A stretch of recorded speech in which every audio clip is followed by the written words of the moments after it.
Boa tarde, bom dia, boa noite para todo mundo. Hoje estamos aqui entrevistando Laura Sabino. Ela é estudante de História. Vamos falar blogueirinha da esquerda. Laura, se apresente para quem ainda não te conhece. Oi, pessoal. Meu nome é Laura Sabino, sou militante, feminista também. Tenho um canal no YouTube, onde que eu falo de marxismo e de alguns conceitos da esquerda, usando desenhos animados de uma forma mais didática, falando e desmentindo algumas coisas também da direita. Agradecer, Antônio, pelo convite também. Laura, em primeiro momento, vamos falar sobre uma questão que estava correndo semana passada, que eu acho que isso ficou até em alta no Twitter, muita gente comentando a respeito disso. Parece que tinha um vídeo de supostamente ser seu, e a extrema-direita estava batendo numa tecla até para parece que uma galera pararem de te apoiar por conta disso. Fala um pouquinho a respeito disso, como foi esse vídeo? Era você, não era você? O pessoal usou sua imagem errada? Conta um pouquinho pra gente. Então, começo da semana retrasada, ou passada, semana retrasada, na verdade, Uhum. eu acordei e aí, geralmente no meu Instagram, eu recebo muitos comentários de homens mais velhos dizendo algumas coisas bem morais, assim, comigo, alguns palavrões, algumas coisas bem pesadas.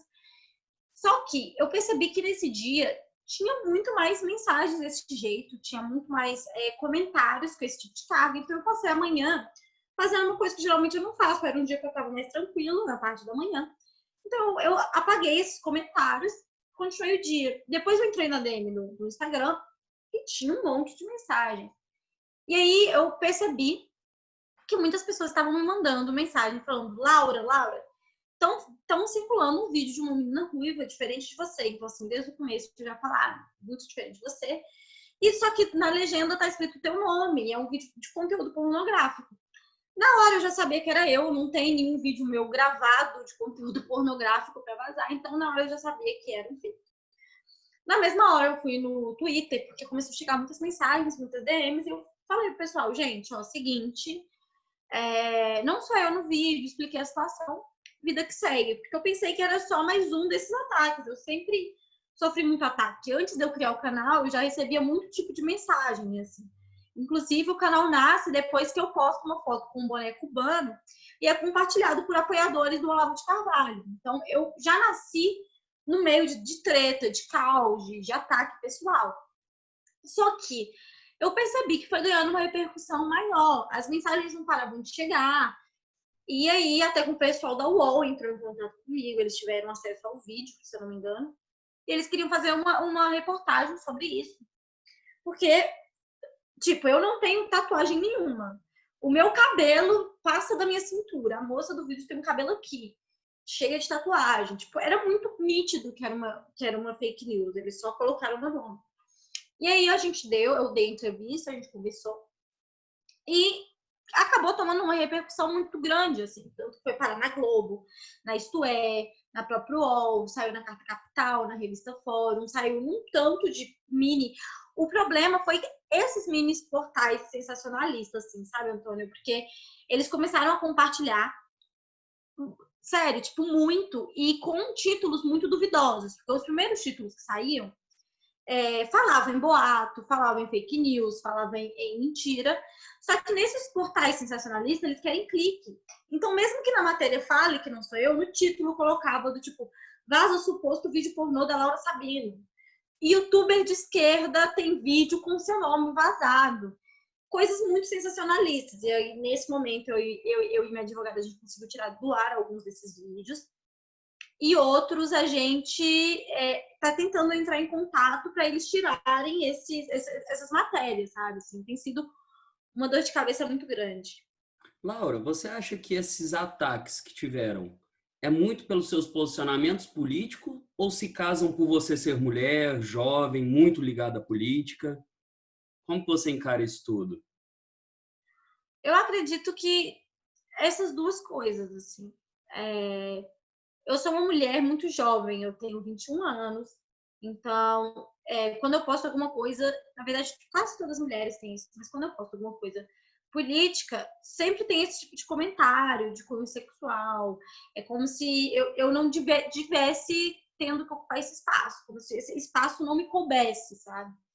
E eu acho que, de fato, é as duas coisas. Assim. Eu vejo meus amigos que produzem conteúdo muito parecidos com o meu, que é um conteúdo marxista, que é um conteúdo radical, e por causa dessa proposta de radicalidade, por causa dessas ideias, eles também sofrem muitos ataques, eles também sofrem muitas represálias, tem o nome vinculados em fake news, tem os nomes, sabe assim, existe todo um processo para desmoralizar pessoas que têm esse tipo de trabalho. Agora, o que eu percebo é que o tipo de ataque que eu sofro é muito ligado à questão sexual. Eu não vejo nenhum outro youtuber homem sofrer isso. No sentido de que, enquanto um é chamado de nossa, como que ele é ignorante, ou pega um trecho de uma fala dele e tira de contexto, comigo já tive montagens, eu já tive os dados do meu celular, do meu telefone antigo, do lugar onde eu estudava, tudo vazado. Eu já tive montagem que pessoas fizeram minha como garota de programa. Já soltaram meu número nesses portalzinho aí que o povo fica.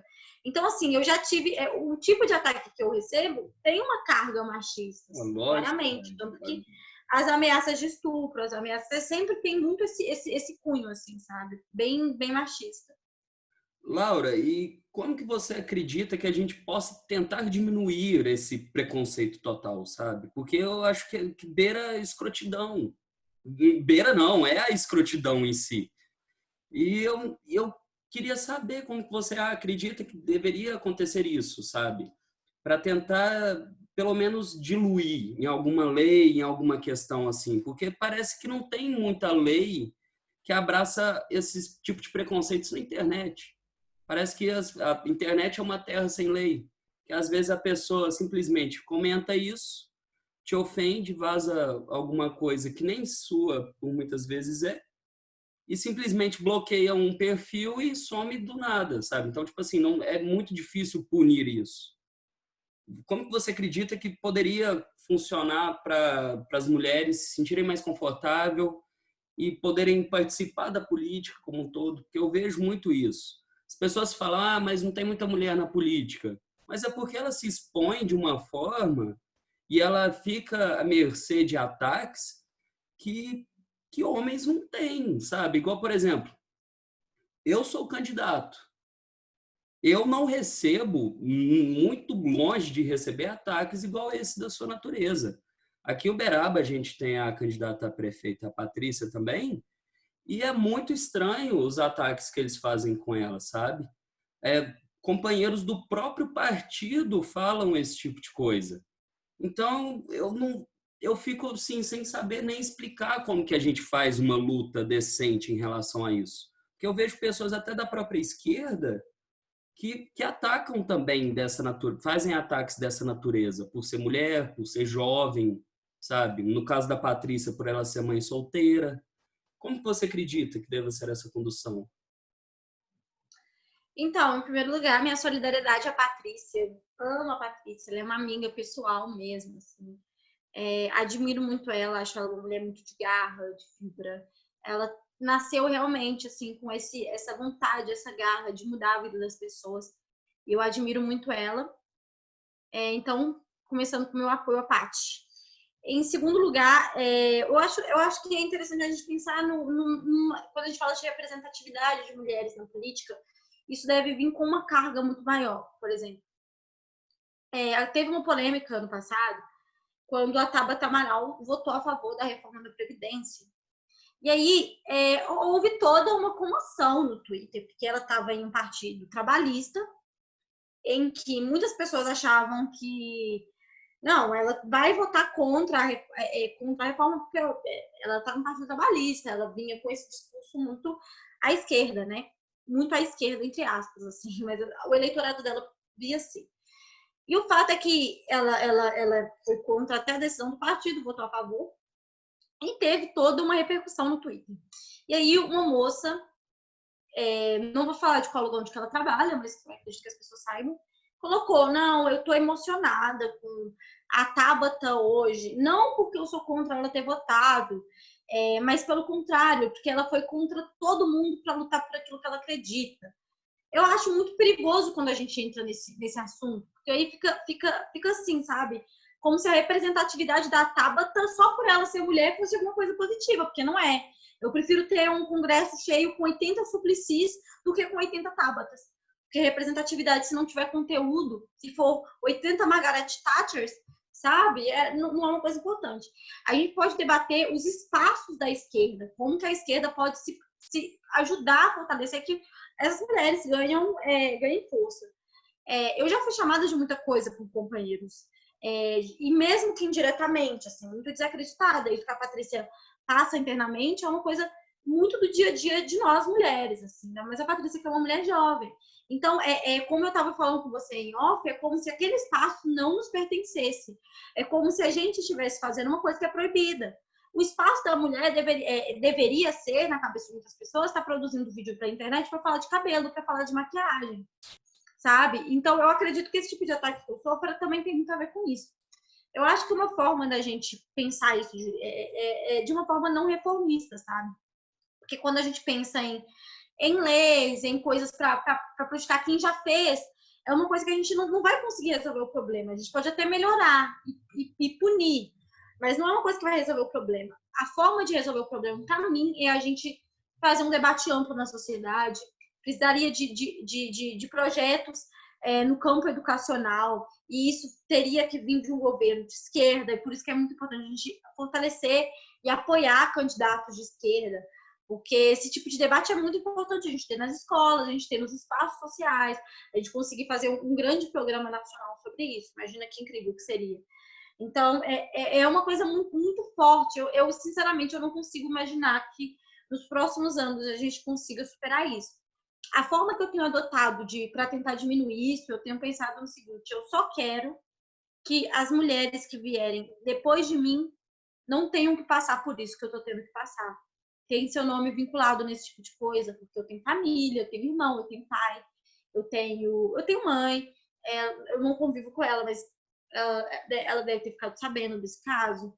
Eu tenho colegas de faculdade, eu tenho uma vida pessoal, eu faço muitas coisas além de política, sabe? Eu gosto de pessoas, eu converso com diversas pessoas. E quando eu vi meu nome ganhando essa repercussão por causa de um vídeo pornográfico que eu não estava, para mim foi uma coisa chocante, porque a minha vida é estudar, trabalhar, eu trabalho desde muito nova. O primeiro emprego que eu tinha tipo 12 anos, sabe? E estudo muito, leio muito para produzir os vídeos que eu faço. E aí a primeira vez que eu vi eu tendo repercussão mesmo foi por causa de um fato péssimo, terrível, sabe? Então, são as lutas do dia a dia. E a forma que eu tenho pensado é isso. Uma forma da gente combater isso é não desistindo. Então, as meninas não podem desistir do que a gente está fazendo. A gente ainda vai continuar passando por isso, mas a gente tem que construir um espaço para que abrir esses caminhos para que futuramente outras mulheres possam ocupar esses espaços. Perfeito. E lembrando também da época da Dilma, que eu acho que isso, para mim, foi um estopim quando o preço da gasolina estava aumentando. Não sei se você lembra, Laura. Eles estavam pegando adesivos da Dilma com a perna aberta e colocando na boca do tanque. Então, tipo assim, isso é o tipo de ataque, por exemplo, Lula não recebeu, Bolsonaro não recebeu, o Michel Temer não recebeu. Então, ataques dessa natureza se dá justamente por ela ser mulher. Esse é o problema, sabe? Eu queria muito discutir também uma questão com você a respeito dessa distinção sempre que se faz. Porque eu sei que aqui eu estou falando com uma camarada e eu acho que a gente vai construir um diálogo bem bacana em relação a isso. Eu penso o seguinte: todo preconceito que existe tem uma visão muito comercial, muito aquilo ligado ao capital. Por exemplo, eu tendo preconceito ao negro, eu colocando o negro para fazer os serviços mais batentes, os serviços mais precários, eu vou ter um público específico que ele vai construir e vai se especializar, e os negros vão fazer aquele trabalho que os brancos não vão querer. A mesma coisa da mulher, sabe? Então, por exemplo, o homem, ele colocando esse preconceito com a mulher vai fazer alguns serviços que o homem muitas vezes não quer fazer. Então, por exemplo, o preconceito que existe contra uma mulher, contra um negro, contra um LGBT, é muitas vezes por essa razão, por uma questão muito mais ligada ao econômico do que ligado a realmente a população querer ver isso. E, por exemplo, às vezes é um lá de cima que tem essa visão e o lá de baixo apenas repudia o ódio. Mas repudia um ódio que muitas vezes ele nem sabe o porquê, mas que tem um conceito por trás muito maior.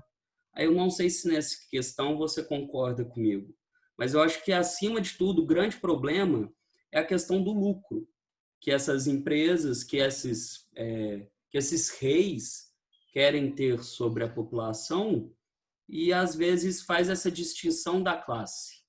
Não sei se você compreendeu o que eu estou querendo falar, mas eu acredito muito nisso, sabe? Que acima do preconceito existe um interesse econômico. Aí eu queria que você falasse se você concorda com isso, se você acha que não, se você acha mesmo que o pessoal é preconceituoso por natureza, que um bebê de 5 anos nasce preconceituoso. Então, camarada, eu acho interessante, eu acho importante essa colocação sua, eu acho fundamental, na verdade, quando a gente for debater qualquer opressão. Assim. Por exemplo, o machismo, ele é anterior, o patriarcado, ele é anterior ao capitalismo. Mas o capitalismo se apropriou dessa opressão para conseguir lucrar, para conseguir pagar menos as mulheres, para conseguir ter uma mão de obra menos especializada, para conseguir fazer com que, inclusive, os trabalhos domésticos sejam colocados como, sabe, uma coisa apenas das mulheres. E aí, sabe, existe uma grande perpetuação. E aí a gente vai entrar num debate muito maior. Mas, por exemplo, no caso do racismo, o racismo, diferente do feminismo, não, esse nasce com o capitalismo, por causa do colonialismo. Se não tivesse existido o colonialismo, a gente não teria um sistema capitalista que tem hoje. Então, Marx, ele fala muito sobre a questão do exército industrial de reserva. O que é isso? O capitalismo, ele precisa de um grupo de pessoas que sejam subjugadas, um grupo de pessoas que não consigam ter emprego, um grupo de pessoas que estão à margem do sistema capitalista. Isso significa o seguinte, na verdade, o David Harvey, ele traz uma questão muito interessante quando ele vai falar sobre isso, porque ele fala o seguinte, não é que essas pessoas estão, até as pessoas que estão na margem do sistema capitalista, isso é morador de rua, isso é uma pessoa que se envolveu com o tráfico de drogas, até essas pessoas estão inseridas no sistema capitalista. E o sistema capitalista precisa que essas pessoas continuem nessa posição. Porque se todo mundo estiver bem, se todo mundo estiver empregado, por que você acha que um funcionário iria se sujeitar a receber uma mixaria e ser tratado de uma forma tão negativa? Não iria aceitar. Então, esse é um dos motivos, a gente precisa de pensar nisso. A gente pode debater machismo, a gente pode debater feminismo, a gente pode propor reformas para tudo isso.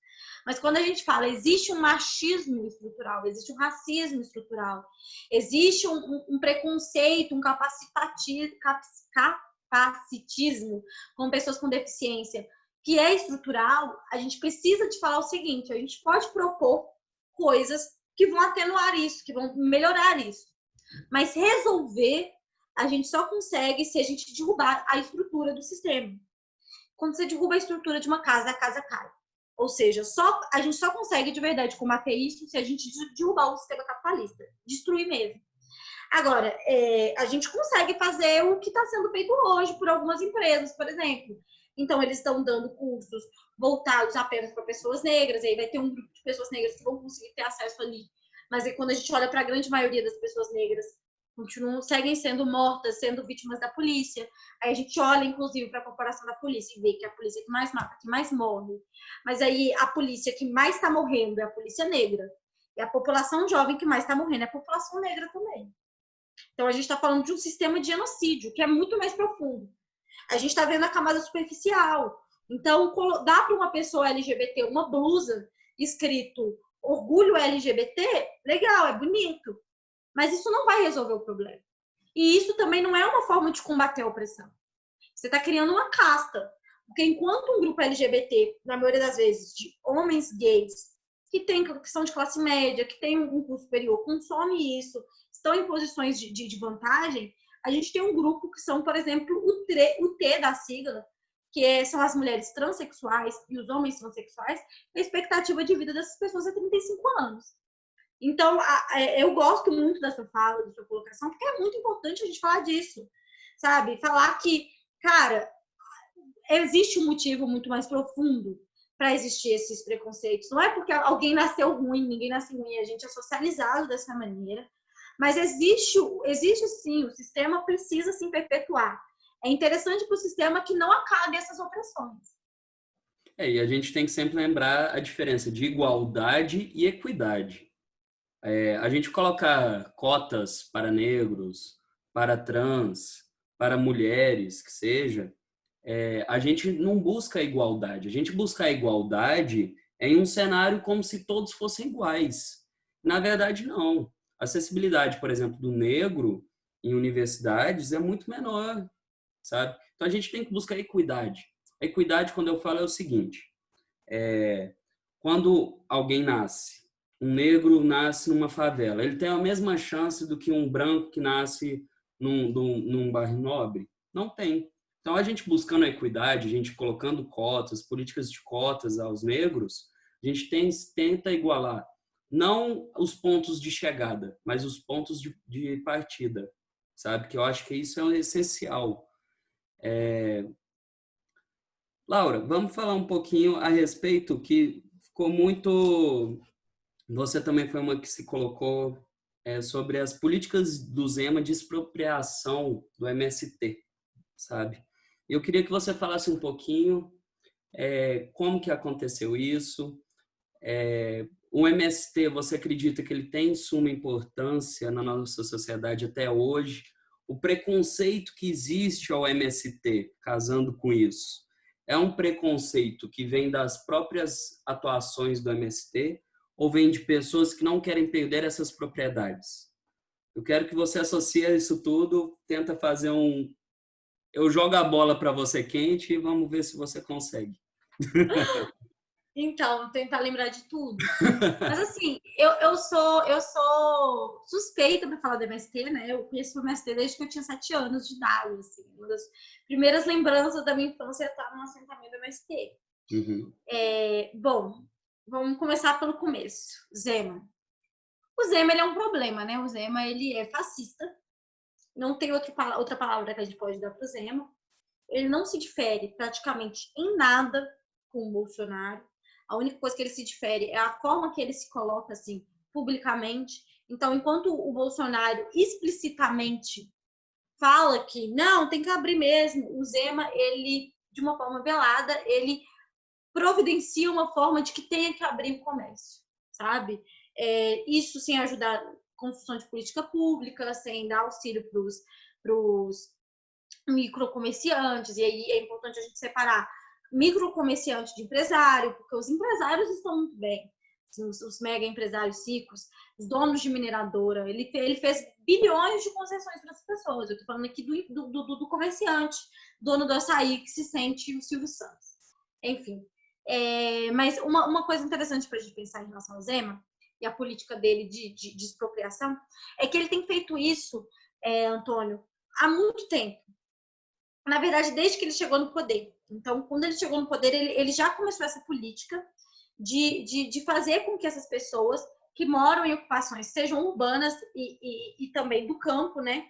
Minha atuação é no MST, então eu posso falar com mais propriedade dos assentamentos do MST, mas eu sei também que os companheiros que estão nas lutas por moradia na área urbana, eles também estão sendo muito prejudicados, mas no campo, no final do ano passado, aconteceu que no final, na reta final, assim, 2 assentamentos da região metropolitana foram de madrugada, assim, chegou um número muito alto de carros de polícia, mais de 15 carros de polícia. Na verdade, falei errado. No primeiro dia, eles chegaram durante uma formatura de crianças na escola do MST. O nome do assentamento é Zequinha e o outro assentamento se chama Pátria Livre. Eles são muito próximos um do outro, então as crianças estudam todos na mesma escola. E aí, durante essa formatura, a polícia chegou, dando tiro pro alto, quebrando plantações, assediando as mulheres. Enfim, foi uma situação realmente muito complicada. Eles falaram que ia fazer a ronda. Então, assim, as crianças não conseguiram fazer a formatura e assim foi por mais de 24 horas, mais de 48 horas, na verdade. Assim. A gente chegou no dia seguinte, eu cheguei no dia seguinte, e a madrugada foi terrível. Eu lembro direitinho da gente subindo, assim, porque o assentamento é bem grande, e a gente encontrando carro descendo, viatura subindo da polícia, super devagar, assim. Eu fui na casa de uma companheira beber água, porque a gente estava horas e horas em pé, fazendo enfrentamento, sem deixar a polícia entrar, sabe? E estava muito complicado, porque a gente não sabia como que eles iriam fazer em relação às cotações, enfim, os camaradas do MST tiveram uma atuação muito bonita de resistência. E aí eu lembro que eu subindo, assim, depois de ir para casa da companheira, um carro da polícia literalmente me acompanhando super lento, e eu apressando o passo, porque imagina, no meio do mato, e eles assediando, assim, falando palavras mega pesadas, mega fortes. Então, é esse tipo de atuação que a polícia do Zema tem. E foram momentos de tensão mesmo. Os moradores do MST entraram em desespero, mas felizmente a gente conseguiu que a polícia foi embora. Teve um grupo de pessoas muito grande que foi para lá para ajudar a conter, para ajudar na resistência. Então, foi bem bonito. E aí, o que acontece? O pessoal do MST conseguiu resistir, a polícia foi embora nesses dois assentamentos, Zequinha e Pátria Livre.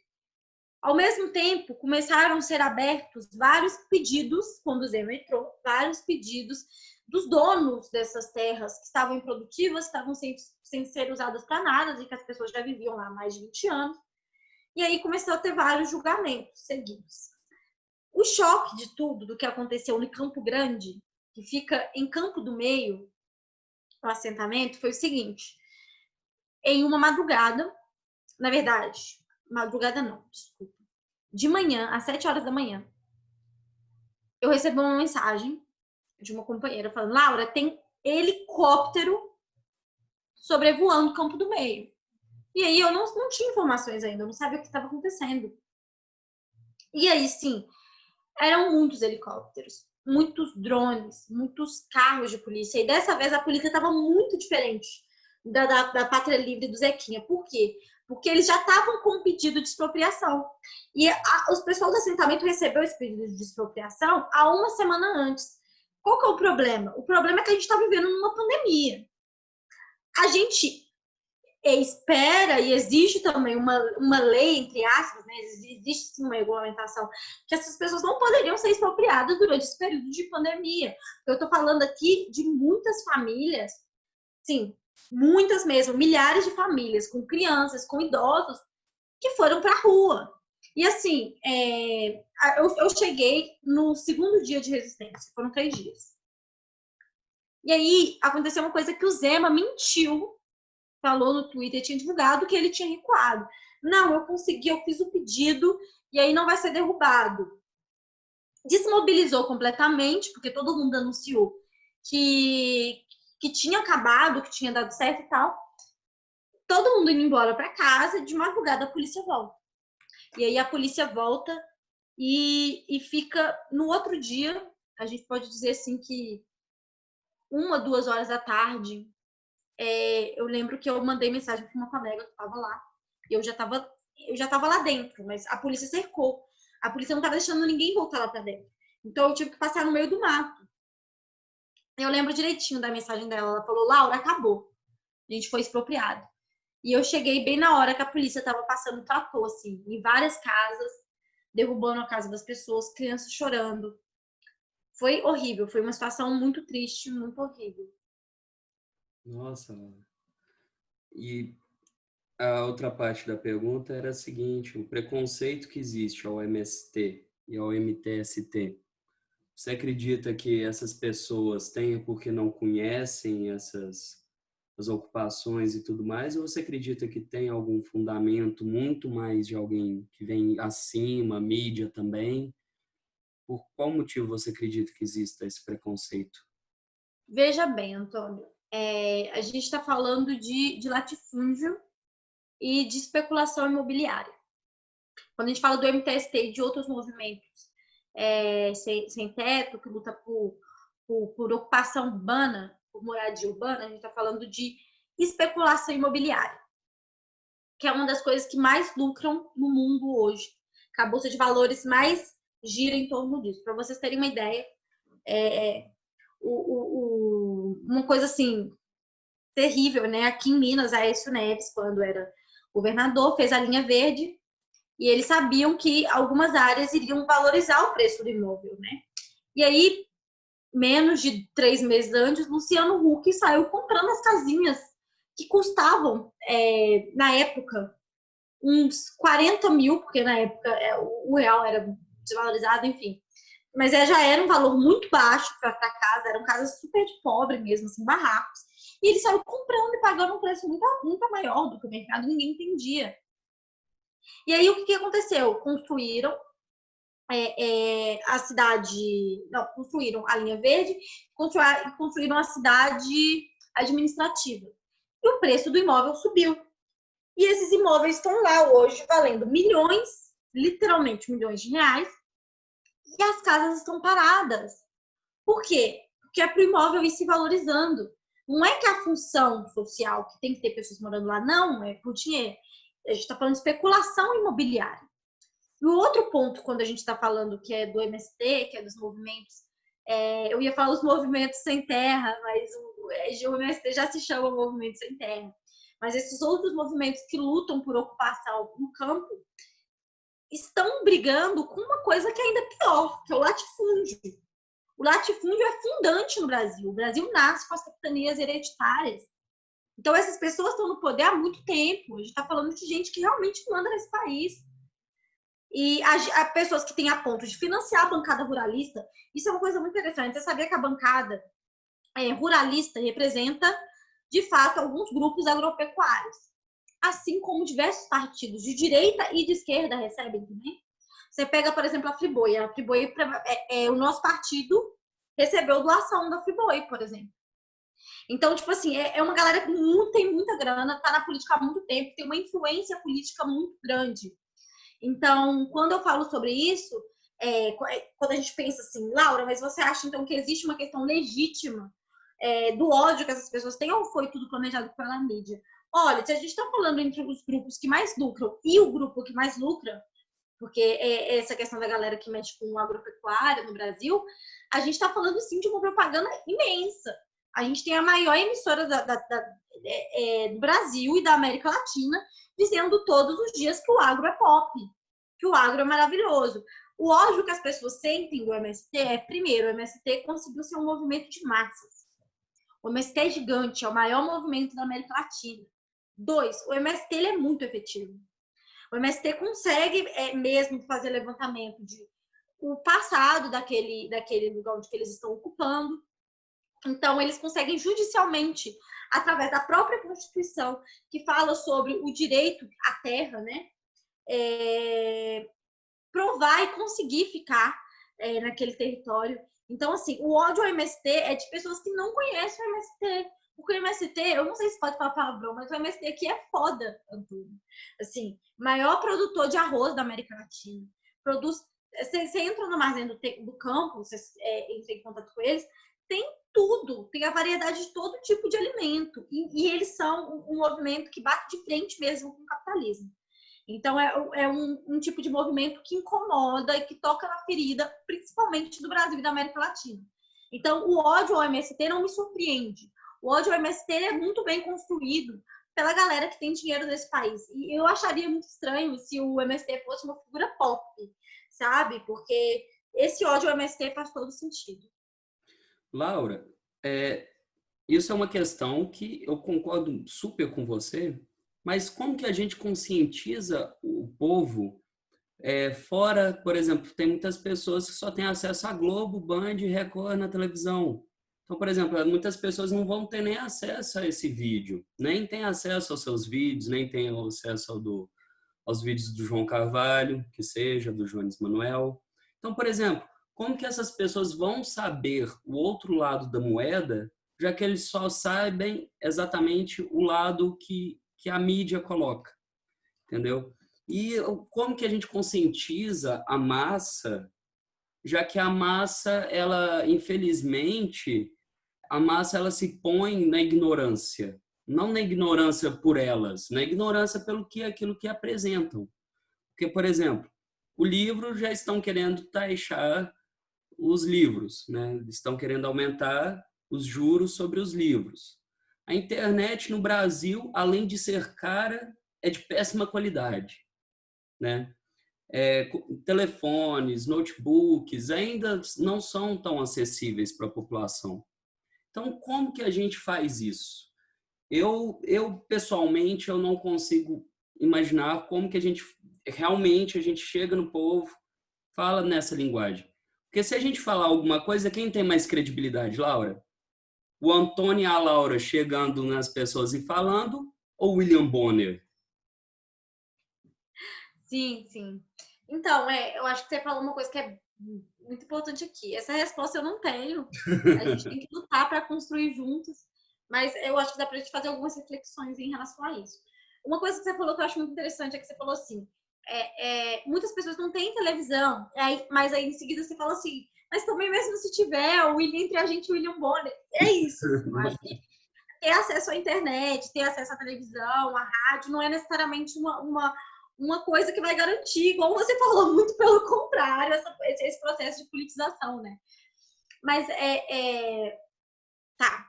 Eu sou de Ribeirão das Neves. Ribeirão das Neves é uma periferia, uma região muito empobrecida mesmo. Acho que todo mundo que é de Minas sabe o tanto que Ribeirão das Neves sai de forma negativa. E mesmo assim, lá em Neves, eu sou de um grupo de pessoas nevenses que pensavam a política da cidade, que falavam sobre orçamento participativo, de participação política, debates mega avançados, mega importantes, falavam sobre a questão urbana, a questão de direito ao lazer, sabe? Coisas incríveis, coisas, assim, muito boas. Existe isso em todos os lugares, no campo. Existe isso no interior. A questão é ouvir. Às vezes pode não aparecer a pessoa falando eu sou de esquerda, ou esses grupos vão falar, olha, eu sou de esquerda, eu sou comunista. Cara, não é essa a questão. Às vezes tem um grupo de pessoas que são entregadores, estão se unindo ali, fazendo debate sobre o trabalho, e isso já é uma coisa muito maravilhosa. Eu acho que a função dos partidos políticos e de quem é militante é fortalecer essas pessoas, é fortalecer as iniciativas que já existem em cada espaço. E aí, aos poucos, e poder inserindo esse debate sobre política. Isso é muito interessante. E aprender também, porque nesses espaços são feitos vários debates políticos importantes sobre coisas que a gente não tem acesso, sabe? Coisas que a gente também não consegue perceber. Então, ouvir mais. A esquerda precisa voltar o que avançar e também voltar um pouco para o que já foi. Porque quando a gente estuda, por exemplo, a história do PT, a gente vê o PT se tornou um partido de massas por essa capacidade de conseguir ouvir, mas não é que eu ouvia e simplesmente dava bênção para Edir Macedo. Infelizmente, isso acabou acontecendo depois que a gente estava na presidência. Mas na fundação do PT não era isso. Não era a gente mudar nosso discurso para agradar. Não. A gente tinha a teoria a teologia da libertação, na verdade, com vários padres, com várias pessoas ligadas na Igreja Católica. A gente tinha pessoas evangélicos, a gente fortalecia os pastores evangélicos, então, assim, conseguia dialogar com o cristão. Quando a gente vai olhar hoje, eu sei que a esquerda está ainda ressentida com as pessoas evangélicas, mas a gente tem que diferenciar quem que é Edir Macedo, quem que é Silas Malafaia, quem que são essas pessoas ricas, Damares, com quem que é pobre que está indo na igreja, sabe? A maioria das pessoas que são da igreja são mulheres negras pobres. E a gente tem pesquisa que mostra isso. Saiu no IBGE. Então, assim, a gente não pode tampar o olho para isso. Fortalecer as pessoas de esquerda que estão nesses espaços, os pastores de esquerda, sabe? Os padres de esquerda, sabe? A gente tem o padre Júlio. Olha que homem incrível, sabe? Ele fala...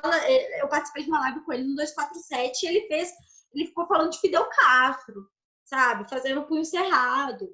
É um homem extremamente incrível. E aí, em nome da gente falar, não, a gente é diferentão, vou postar uma piada no Facebook sobre evangélicos, a gente vai e exclui completamente.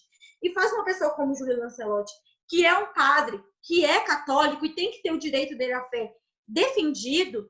E isso eu, Laura, que sou, me considero, pelo menos, comunista falando. Sabe? A gente não pode, em nome disso, diminuir o trabalho desse cara, sabe? Porque ele é de esquerda. Ele faz um trabalho incrível. E então eu vejo muito essa questão das igrejas e das igrejas católicas e evangélicas. A esquerda precisa voltar a dialogar com essas pessoas, por mais feridas que estejam, e aí saber diferenciar o que é saber dialogar com essas pessoas e o que é fazer coro com os líderes dessas igrejas que são horríveis e que nunca vão mudar e que não tem como a gente ter esse diálogo. Outra coisa também que eu acho que é interessante a gente entender é tentar politizar mais os temas. É o que a gente estava conversando no começo da live, assim, a respeito dessa questão de mulher, da questão dos negros, conseguir trazer um conteúdo classista para cima disso, sabe? Aí a gente entra de novo.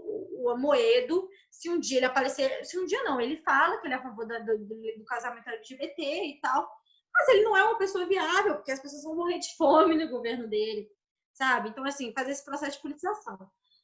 Como que a gente vai chegar até lá? Eu só consigo ver essa forma mesmo de a gente mesmo ir pra rua, a gente mesmo ocupar, a gente se unir a esses movimentos sociais que fazem um trabalho que, por mais que um indivíduo se esforce, jamais a gente consegue fazer uma coisa que o movimento social faz. As pessoas fazem muito piada hoje sobre militante, mas militância, de fato, é isso. É construindo esses espaços, é ajudando no coletivo. Enfim, Antônio, eu acho que ficou muito longa a minha resposta. Eu não respondi sua pergunta porque eu não tenho uma resposta sobre ela. Não, aqui o tempo é seu, Laura. Você pode ficar à vontade. Mas uma questão que eu acho que tu concorda comigo também, em 2018, eu não estava associado a nenhum partido político. Por quê? Porque eu acreditei que o Bolsonaro seria uma onda vindo igual a, por exemplo, a do Enéas, que tinha no século passado. Muita gente falando, a gente precisa de alguém mais especializado, tudo mais, blá, blá, blá, mas que é fogo de palha. Ia vir, ia embora.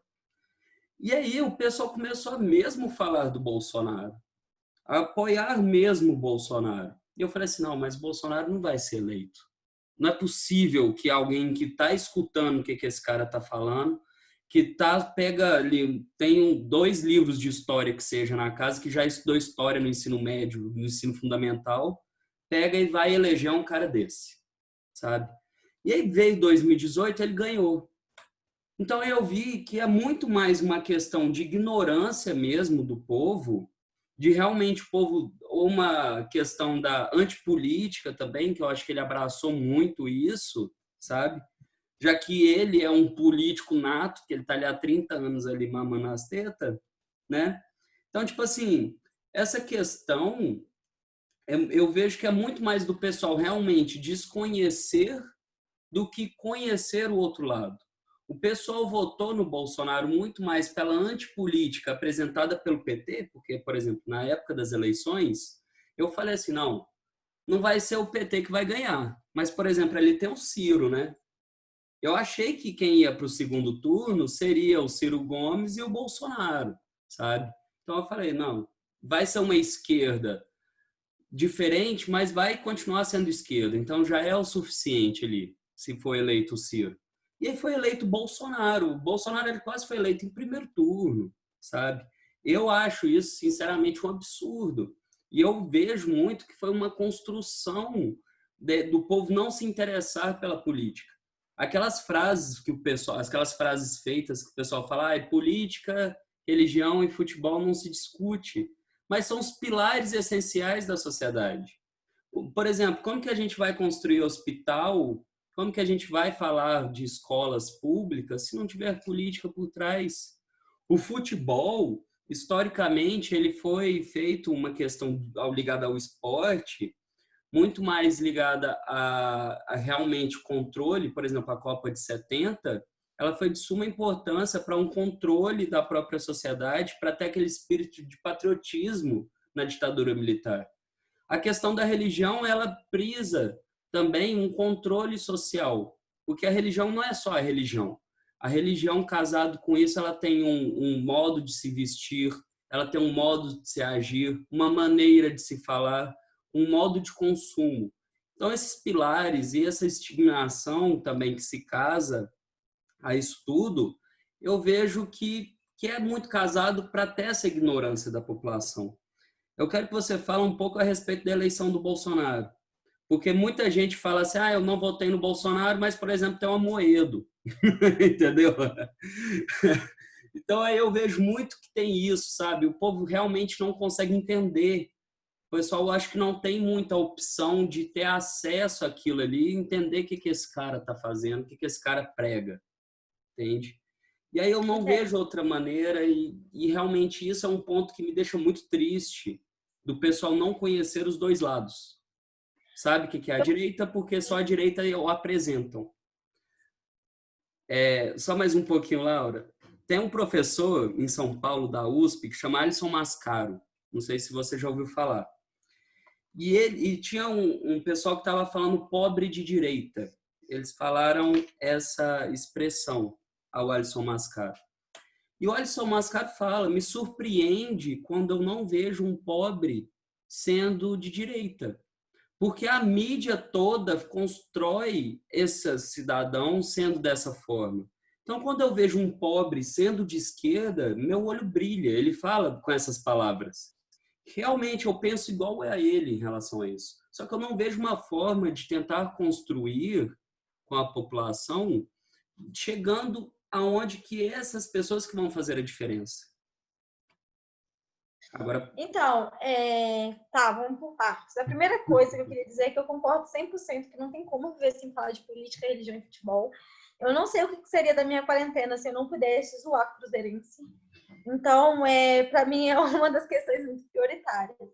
A segunda coisa que eu acho interessante a gente pensar sobre a eleição do Bolsonaro, primeira coisa sobre o Bolsonaro, né, porque antes era eu fazendo gracinha, mas assim, a gente pensar em relação a como que foi o Bolsonaro chegar no poder. Bom, o Bolsonaro, a primeira coisa é que ele se coloca mesmo nessa posição de antissistema. Ele se apresenta como, eu sou a pessoa que vai mudar isso que está aí.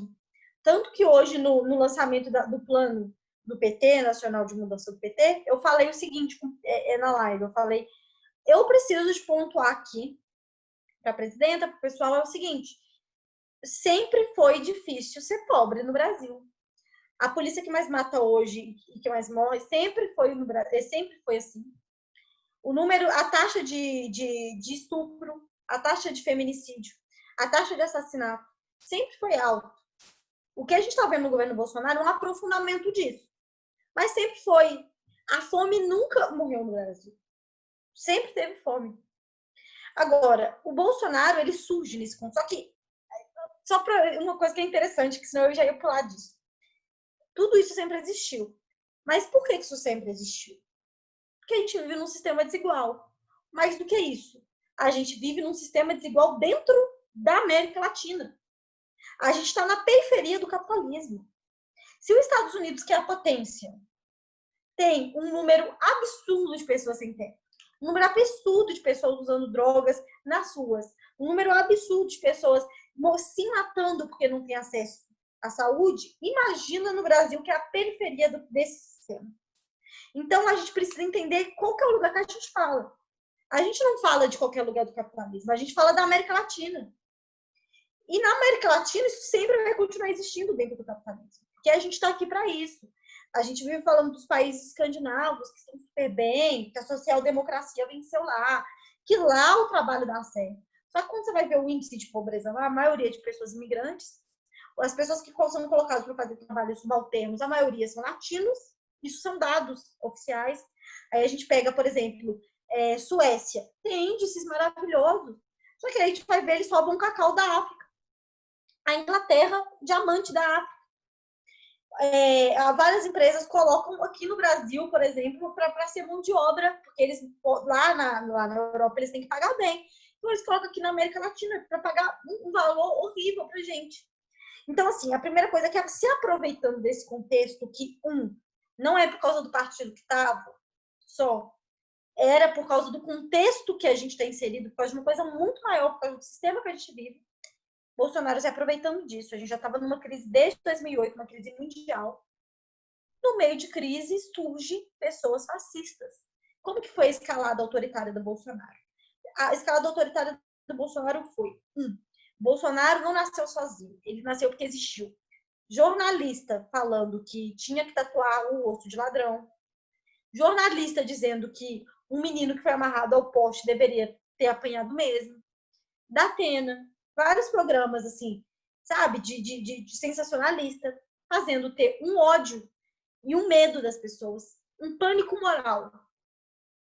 Existia um sintoma de pânico moral. Segunda, a terceira coisa que com certeza foi muito importante foi a questão da corrupção. Houve um discurso muito grande, onde não se debateu o que causa a corrupção, onde não se debateu onde nasce a corrupção. E um problema de corrupção que existe desde a era de Getúlio Vargas foi atribuído somente a um partido que estava no poder.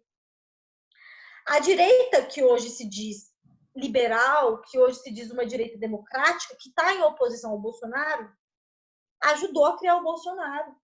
Bolsonaro, ele aparece como alguém antissistêmico, alguém para mudar tudo que está aí, tá ok? E aí, quando ele surge falando isso para as pessoas que estavam... As pessoas começaram a ficar encantadas, porque as pessoas não aguentavam mais, as pessoas queriam uma mudança de sistema, mas elas não sabiam quem que era esse sistema. E aí elas pensaram que o sistema era o PT. Porque pessoas da minha idade, por exemplo, eu cresci com o governo PT, eu tenho 21 anos. Eu não tenho nem 10 anos que eu vivei sem PT, assim, na presidência da minha vida. Se juntar todos os anos da minha vida. Então, assim, a gente tem essa visão. E o Bolsonaro, ele veio para falar, não, vamos resolver todos esses problemas. Seu filho tá morrendo, aí ele ignora completamente porque faz um índice alto. Ele fala assim, eu vou te dar uma arma que vai resolver o problema. Sua mulher está sendo estuprada? Você está sendo estuprada, moça? Castração química resolve, ignora completamente, porque existem estudos científicos que mostram que isso não é bom, que isso não resolve o problema. Então, assim, é aquelas soluções simples para assuntos complexos. O Bolsonaro, ele surge como um antissistêmico. A esquerda, por sua vez, e aí entra Ciro Gomes, Fernando Haddad, até o Boulos, estavam se colocando numa... Não, olha, a gente é médio. Ele é o extremo. A gente é o moderado. Só que o moderado para a população significa o seguinte, aliança. Vai continuar acontecendo o que estava acontecendo. É isso. As pessoas falam, não, mas eu não quero que aliança. Eu não quero ser moderado. Eu quero mudança. E elas estão certas em querer mudança. Só que aí entra o que a gente estava falando. Há todo um processo de desinformação. Foram anos com esse discurso. Desde que nasceram, as pessoas recebem esse tipo de discurso. A gente recebe. Às vezes eu me pego pensando com essa lógica liberal, com essa lógica capitalista, de colocar o lucro acima da vida, de pensar que esses movimentos sociais são maderneiros, de pensar que tudo vai ser por mérito. Então, olha um trabalhador fazendo greve e pensa que o cara é vagabundo, sabe? Então, assim, isso tudo atrelado a uma coisa que já existia, foi o campo fértil para o fascismo. Porque eles já tinham um inimigo comum, que já estava sendo construído há anos por esses jornalistas, pela Rede Globo, pela Veja, que era o PT. Eles já tinham um inimigo. E aí aumentou. Porque o Bolsonaro falou, não é só o PT, é a esquerda. E aí começou a chamar o PT de comunista. Começou a dizer que ia fuzilar a petralhada. Daí em diante foi um pulo para o fascismo. Aliás, aí já era fascismo. Porque quando você tem um cara que numa votação presta homenagem para um torturador que enfiava rato vivo na vagina de mulheres, a gente já está falando da ascensão do fascismo. E uma coisa que tem que ficar clara aqui é o seguinte, ele poderia ter sido evitado. Porque isso é quebra de decoro. Não existiu uma campanha da direita, da Globo, da Band, do SBT, para frear o Bolsonaro, para apontar, olha, esse cara passou do limite. Sabe por que não? Porque ele batia no PT. E eles precisavam de alguém para bater no PT e bater na esquerda. Então, quando eu penso nisso, em como que o Bolsonaro chegou no poder, eu acho que tem muito a ver com a forma que a esquerda se colocou, a forma que o Bolsonaro se colocou. toda uma questão de alienação que está por trás, que foi criada, parte por Bolsonaro, outra parte não por Bolsonaro. E eu não vejo solução para a esquerda agora que não seja passar por um processo de radicalidade. E, Laura, não sei se você tem essa visão também. O Bolsonaro ele não está sujando a imagem da direita. O PT pode, pelos erros cometidos por ele, sujou a imagem da esquerda, sabe? O Haddad, o Ciro, o Boulos, estava tudo representando a esquerda. O Bolsonaro, até, por exemplo, hoje em dia ele está sem partido, ele não está sujando a imagem da direita, sabe? Então, por mais que o Bolsonaro erre, pode vir outro, eventualmente outro representante da direita, e essa pessoa vai ser eleita. Igual, por exemplo, casado com o Bolsonaro, o povo liberal, os neoliberais, não estão sendo sujados juntos, sabe? E a política do Bolsonaro econômica está ligada a isso, sabe? Então, eu acho que isso é um grande erro e a gente tem que apontar para o Bolsonaro onde realmente ele está. E o povo da própria direita, eles falam assim, não, mas se não for o Bolsonaro, tem ali um Levi Fidelis ali que é diferente do Bolsonaro. Tem ali uma outra pessoa, ele tem ali um Kim Kataguiri, não sei nem se é assim que fala o sobrenome dele, que é diferente do Bolsonaro. E é a mesma coisa, é tudo farinha do mesmo saco, sabe? Igual, por exemplo, eu discordo muito com o Ciro, discordo muito da Dilma, discordo muito do Lula. Mas aqui eu consigo me colocar ali no meio dessa galerinha toda. Eu não falo que eu sou diferente. Agora o Bolsonaro se põe diferente do resto da direita. Então, por mais que o Bolsonaro erre, ele não está sujando a direita. Eu vejo que isso é um grande problema. E, tipo assim, eu não vejo se por parte da esquerda eles estão tentando jogar isso tudo, sabe? E eu acho, tipo assim, porque o Bolsonaro ele foi eleito com o apoio dos liberais, ele foi eleito com o apoio dos militares, ele foi eleito com o apoio dos comerciantes, com empresários gigantes, a gente não fala dos micros, a gente fala dos gigantes. Ele foi eleito com o apoio da bancada evangélica, dos evangélicos, dos fanáticos religiosos. E isso muitas pessoas vão acabar esquecendo. E aí, se o Bolsonaro fazer uma cagada muito grande futuramente, igual está fazendo, mas futuramente para o pessoal começar a ver realmente que ele é um problema, que ele é um câncer, aí não vai sujar a imagem da direita. E essa direita simplesmente vai colocar outra pessoa e vai colocar como se fosse um Messias, né? Então, eu não vejo grande esperança. Mas eu queria que você falasse um pouquinho também a respeito de como que você diferencia a direita, a extrema-direita, a esquerda e a extrema-esquerda. Certo. Antes, só deixa eu fazer um comentáriozinho bem breve do que você falou agora sobre o Bolsonaro, porque eu acho que você falou coisas muito interessantes que merecem ser reforçadas. Assim. Primeiro, a direita já está fazendo isso, né? A direita está tirando o corpo fora. Gente, outro dia eu vi uma sequência de tweet, Antônio, eu vou te mandar isso no WhatsApp, que era do Danilo Gentili, ele compartilhou um tweet do Jones Manuel, e aí de comentário, e aí ele tava criticando, falando desses extremistas, que sei lá o quê, e aí nos comentários tava o Nando Moura falando o seguinte, não, é por causa de pessoas assim que o Bolsonaro é eleito. Ou seja, as pessoas que de fato elegeram o Bolsonaro já criaram um bode expiatório ali. As pessoas têm memória muito curta. E é muito fácil você fazer as pessoas terem memória curta quando é você que está dominando os meios de comunicação. Você mostra o que tem que ser lembrado e o que tem que ser esquecido. Que eles têm esses aparelhos. Enfim, só para fazer essa colocação do que você falou, porque eu acho isso muito importante da gente ter em mente. A segunda coisa que você perguntou foi sobre... Como você diferencia esquerda, extrema esquerda, direita e extrema direita? Eu não gosto da colocação de extrema, mas eu entendo também ela, porque tem aquela lógica de que a política, o espectro da política é uma coisa reta, né? Eu não vejo como uma coisa reta. Ou, aliás, como uma coisa reta não, né? Uma coisa assim, é uma ferradura, é a teoria da ferradura, que é assim, ó, de um lado aqui estaria a extrema-direita, desse lado aqui estaria a extrema-esquerda, e que ambos se equivaleriam, aqui a extrema-direita e aqui a extrema-esquerda. eu sou contra isso, eu não acredito nisso. Eu acho, inclusive, que isso é prejudicial.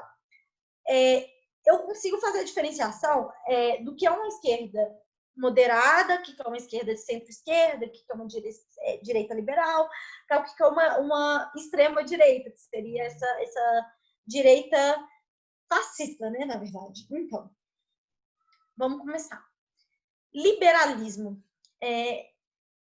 Aliás, eu vou começar pelo que é o direita. Direita é um espectro político. Não vou contar a história de que nasceu na França, tudo mais. Isso tem no meu canal, para quem quiser saber mais a questão da história. Eu também indico um vídeo do Chavoso da USP, que o nome é O que é Direito, o que é Esquerda, que é muito legal. Eu discordo de algumas coisas que ele fala no vídeo, mas, em geral, eu gosto muito do vídeo, eu acho ele muito bom. E aí, o que acontece? A direita é um grupo que a gente pode dizer que é um grupo hegemônico, que é o PSDB no Brasil, por exemplo, que é até o Partido Verde é de direita. A gente tem PMDB, que se coloca como centro, porque está ali, quem pagar mais ele acaba indo, está ali todos os mandatos desde a época da ditadura militar. Mas a direita é um grupo de pessoas que o mais importante para elas é pensar no setor econômico. E o setor econômico de que maneira? O setor econômico que vai se beneficiar as pessoas que são mais ricas. E aí tem o Dória dando farinata para a população, dando farinata, no caso, é ração humana mesmo para as pessoas. É aquele discurso extremamente violento. Historicamente, eu silenciei aqui o áudio. Historicamente, a direita sempre se coloca do lado do fascismo quando precisa, como foi o que aconteceu no Brasil. E a mesma coisa aconteceu com Franco, e a mesma coisa aconteceu com Hitler. É o vídeo que vai sair hoje no meu canal, inclusive. Então, assim, historicamente, essa direita que hoje é liberal, que fala que é completamente diferente, não. Elas são... eles acreditam que o Estado deve intervir o menos possível na economia, mas... e no social. Só que é uma coisa interessante, que fala assim, o Estado não deve interferir no meio social. Mas quando acontece uma crise do capitalismo, quem deve resolver o problema para o mercado é o Estado. Então, assim, é aquela questão, Estado mínimo para os pobres, Estado máximo para os empresários. Máximo porque vai diminuir a taxa de imposto, máximo para os ricos porque não vai tributar grandes fortunas, máximo para os ricos porque não vai ter uma herança. Então, essa é a direita. O que é a extrema-direita? Junto desses outros aspectos, de preocupar-se com lucro, de ser anti-vida, né? Defender essa necropolítica, que é uma coisa capitalista, a direita, a extrema-direita, ela vem com alguns discursos. É o ódio ao inimigo em comum, o nacionalismo, é muito essa ideia de violência, é o que acontece, por exemplo, que a gente percebe com o Bolsonaro. A extrema-direita também, ela tem é um regime muito autoritário, no sentido de impor sua vontade de uma forma velada ou uma forma explícita. Vem junto de um discurso muito grande de ódio às minorias, enquanto a direita não gosta, não é questão de gostar das minorias, mas se a minoria tiver que comprar uma camisa para eles, um gay comprar uma camisa de uma marca deles, eles vão produzir essa camisa. Se uma pessoa negra vai gerar lucro para eles vão colocar ela na propaganda. Por quê? Porque a questão da direita é lucro. A extrema-direita ela vem com esse ódio. Por isso que o fascismo ele surge muito no período de crise, porque as pessoas estão desesperadas, elas se apegam numa coisa mais absurda possível. E aí, quem que está tirando o seu trabalho é o imigrante, quem está tirando o seu trabalho é o gay, quem está tirando... As coisas não estão bem porque estão tentando destruir sua família, sabe? É esse tipo de discurso. A esquerda, o campo da esquerda é um campo muito amplo, né? A esquerda, ela surge propondo reformas e mudanças dentro do capitalismo. Enquanto o espectro da direita sempre reforça as questões que são do capitalismo, seja em menor escala ou em maior escala, a esquerda é o contrário. Então, tem nacionais desenvolvimentistas, tem uma esquerda keynesiana, que é nessas coisas de o trabalhador não pode morrer se não trabalhar, então tem que ter direito trabalhista, tem que ter, sabe, amaciar. Vem movimento feminista, vem várias questões juntos disso, do tipo, vamos fazer a vida das pessoas dentro do capitalismo ser menos duras possíveis. A extrema esquerda, né, que seria a extrema esquerda, mas que eu prefiro chamar de esquerda radical, ou comunista, ou socialista, ou anarquista, são que eu não vou especificar muito bem a diferença de anarquista e comunista e socialista. Eu tenho um vídeo no meu canal sobre isso também. Mas e ficaria muito grande, eu ficaria falando meia hora aqui, se for para explicar essa diferença, nuance, e ainda falaria besteira, porque eu ia esquecer de falar um tanto de coisa, enfim. Mas assim, a extrema esquerda, a esquerda radical, a esquerda radical vem de raiz do problema. Então, a ideia a ideia da extrema esquerda, né, da esquerda radical, é conseguir explicar o capitalismo indo na raiz dele, que é o Capital, por exemplo, de Marx. É um grande estudo sobre o sistema capitalista, e mais do que isso, porque Marx fala que não adianta a gente só estudar a realidade, é preciso transformá-la. Então, a ideia da extrema esquerda é quem vai na raiz dos problemas. A gente não quer só melhorar a vida das pessoas que são pobres. A gente não quer só melhorar a vida das pessoas para, olha, você não vai ter que trabalhar, sei lá, 12 horas por dia, tu vai trabalhar de agora para frente 8 horas por dia. Não, a gente tenta explicar o que é mais-valia, várias outras questões para diminuir essa opressão. O anarquismo também, ele funciona como isso, ele quer a destruição do capitalismo, mas por outras vias, por outros métodos. Então, são essas as principais diferenças. Ficou bem corrido, mas... Não, ficou bem explicado. Depois, qualquer coisa, faz outro videozinho aí, fala um pouquinho mais, Laura. Essa questão é muito legal o pessoal entender. A última pergunta que eu queria te fazer é a respeito da criminalização do comunismo, que o filho 02 do Bolsonaro, colocou isso em pauta, colocando o comunismo junto com o nazismo na PL que ele apresentou, porque ele é deputado federal. Você seria a favor de criminalizar o comunismo ou você acredita que não? Bom, assim, em primeiro lugar, falar que eu não cheguei a ler ainda o texto na íntegra. Eu tenho tido dias muito corridos, assim, eu pretendo pegar isso na próxima semana para estudar, para ler. Óbvio que eu já sou contra logo de cara, né? Mas isso tem muito a ver com o que a gente estava falando, né? Do Bolsonaro ser um fascista. Fascismo tem pavor de comunista, assim. Por quê? Porque é o único que vai na raiz do problema, porque é aquilo que realmente quer diminuir, que vai acabar com eles. Aliás, inclusive foi o comunismo que destruiu o nazismo. Isso é uma questão muito interessante. A União Soviética... Meu querido Stalin. A União Soviética foi a responsável pela queda do nazismo. Então, assim, já começa daí. O segundo ponto, eu queria muito pegar o texto para ler, sabe, Antônio? Eu nem me sinto pronta para debater isso, porque eu não li mesmo. Eu tenho muita vontade. Mas, assim, é o de sempre. Era típico do Bolsonaro. Ele foi eleito dizendo que ia fuzilar a oposição, falando que comunista é sei lá o quê. Deu entrevista falando para ele, se morresse 30 mil, tudo bem, sabe? Então, é um tipo de coisa que a gente espera mesmo do Bolsonaro. O comunismo incomoda esse tipo de gente e tem que incomodar mesmo. Assim. Meu celular não para de vibrar, estão me ligando. Laura, tem uma palavra que o João Carvalho ele me ensinou que eu achei sensacional e eu uso para tudo, que é protofascismo. Sim. Que o Bolsonaro é um protofascista. E eu acho sensacional. Eu acho sensacional. Laura, quero te agradecer muito por essa entrevista. Fala para o pessoal suas redes sociais, como que eles podem te acompanhar, como que eles podem te chamar, conversar com você. Fala do seu canal no YouTube, do seu Twitter, né? Porque eu acho que é no Twitter que você é mais ativa, né? Antônio, em primeiro lugar, te agradecer pelo convite, dizer que você é muito legal, foi muito paciente comigo. Eu tive 3 problemas seguidos e a gente teve que remarcar essa live, então essa é a terceira vez que a gente marcou. Muito obrigada pela paciência, por ter entendido, e me desculpo por hoje ter sido mega na correria, porque daqui a pouco eu tenho outra atividade para fazer. Agradecer pelo espaço, dizer que foi um bate-papo muito legal, muito divertido. Falar pro pessoal das minhas redes são Laura Sabino em todos. O canal no YouTube se chama Laura Sabino. Minha conta no Instagram é @mylaura_m. Mas se você digitar Laura Sabino, você acha. E aqui no Instagram é a mesma coisa, é mylaura_m. Mas se você colocar Laura Sabino, vocês também encontram. Obrigada mais uma vez, Antônio. Eu que agradeço, Laura.